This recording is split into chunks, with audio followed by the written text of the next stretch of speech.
The stock lies in the middle of a very wide and strong rising trend in the short term, and a further rise within the trend is signaled. Given the current short-term trend, the stock is expected to rise 18.19% during the next 3 months and, with a 90% probability hold a price between 31 cents and $1.27 at the end of this 3-month period. Signals and forecast. The Jaguar Animal Health stock holds buy signals from both short and long-term moving averages, giving a positive forecast for the stock. Also, there is a general buy signal from the relation between the two signals where the short-term average is above the long-term average. On corrections down, there will be some support from the lines at 52 cents and 33 cents. A breakdown below any of these levels will issue sell signals.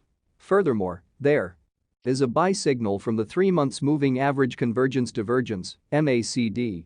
Some negative signals were issued as well, and these may have some influence on the near short-term development.